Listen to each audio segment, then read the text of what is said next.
क्या आप जानते हैं कि जिस गुंबद खजरा को देखने के लिए दुनिया के अरबों मुसलमान तरसते हैं, उस पाक गुंबद खजरा की ताबीर किसने करवाई थी? गुंबद खजरा को कैसे बनाया गया था, किसकी निगरानी में बनाया गया था और कितने वक्त में बनाया गया था? नाज़रीन ग्रामी, आज के इस मुकम्मल टॉपिक पर हम बात करने जा रहे हैं, लेकिन इस वीडियो को शुरू करने से पहले आपसे छोटी सी गुजारिश है, अगर आप चैनल पर नए आए हैं तो चैनल को सब्सक्राइब करते हुए पास ही घंटी के निशान को भी जरूर दबा दें और हमारी हौसला अफजाई के लिए हमारी वीडियोस को हमेशा लाइक जरूर किया कीजिए, ताकि इसी तरह की दिलचस्प वीडियो का ये सिलसिला जारी रखा जा सके। नाजरीनो ग्रामी, लोग ताजमहल की मिसाल देते हैं और कहते हैं कि ताजमहल की जो तामीर हुई, जो उसे बनाया गया, वो यकीनन मोहब्बत की एक मिसाल है। लेकिन आप खिलाफत उस्मानिया के दौर में गुंबद खजरा की तामीर का वाकया जब पढ़ेंगे तो आपका दिल भी यकीनन ये मानने पर तैयार होगा कि असल मोहब्बत की कहानी इसे कहते हैं। आपको जानकर शायद ये हैरानी हो कि जिस इर्तुगरुल सीरियल को इस वक्त आप बड़े ही शौक से देख रहे हैं, उन्हीं की औलाद ने जो खिलाफत कायम की थी, यानी कि खिलाफत उस्मानिया, उन्हीं के लोगों ने उस हरे गुंबद को बनवाया था। उससे पहले वहाँ पर कोई भी इस तरह का गुंबद मौजूद नहीं था। तुर्कों ने जब मस्जिद नबवी की तामीर करने का इरादा किया तो अपनी अजीम सल्तनत में ये ऐलान करवाया कि हमें तामीर करने वाले जो मिस्त्री होते हैं, जो इंजीनियर होते हैं, उनसे मुतलिक तमाम दुनिया के माहिरीन फनकारों की जरूरत है। ऐलान होते ही दुनिया के माहिरीन आर्किटेक्चर वहाँ पर मौजूद होना शुरू हो गए। लिहाजा यहीं से मोहब्बत और हैरत का एक ऐसा बाब शुरू होता है जिसकी मिसाल दुनिया में नहीं मिलती। लिहाजा इस्तांबुल से वहाँ पर एक नया शहर आबाद किया गया, जिसमें दुनिया से आने वाले तमाम अपने अपने एरिया के मशहूर आर्किटेक्चर को रखा गया। उस वक्त की जो खिलाफत उस्मानिया के खलीफा थे, जो पूरी दुनिया के हुक्मरान थे, वो उस वक्त उस शहर में दाखिल हुए और उन लोगों ने अलग अलग सब आर्किटेक्चर से ये ताकीद की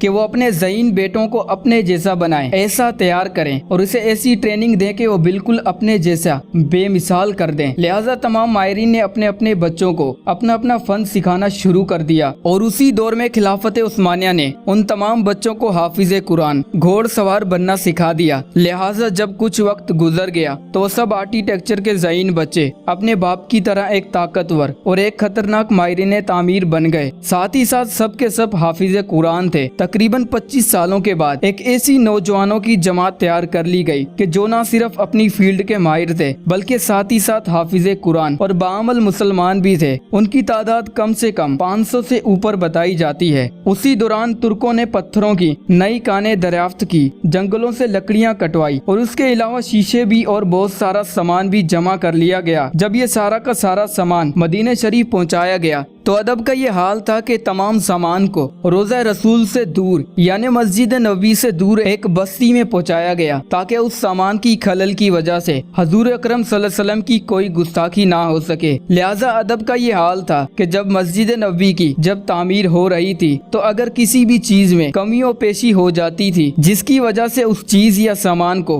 फिर से उसी बस्ती ले जाया जाता था और वहाँ पर उसकी मुरम्मत करने के बाद फिर से उसे वापस लाया जाता था। मस्जिद नबवी की तामीर करने वाले तमाम माहिरीन को यह हुक्म जारी कर दिया गया था कि वो तामीर करने के दौरान बावजू रहें और दुरूद पाक और कुरान करीम में मशगूल रहें। रोज़ा रसूल के चारों तरफ कपड़े लगा दिए गए थे कि ताकि धोखे से भी कोई परेशानी अंदर दाखिल ना हो सके। ये काम तकरीबन 15 सालों तक मुसलसल चलता रहा, लेकिन तारीख गवाह है कि इतनी अदब व एहतराम के साथ इससे पहले कोई तामीर नहीं की गई और ना ही की जाएगी। यकीनन हम कह सकते हैं कि हम मुसलमानों के लिए खिलाफत उस्मानिया का खात्मा एक काले दिल से ज्यादा और कुछ नहीं था। आज की अपनी वीडियो को यहीं पर खत्म करते हैं और अगर वीडियो पसंद आई है तो वीडियो पसंद आने की सूरत में इस वीडियो को ज्यादा से ज्यादा शेयर कीजिए और अपना ख्याल जरूर रखिए।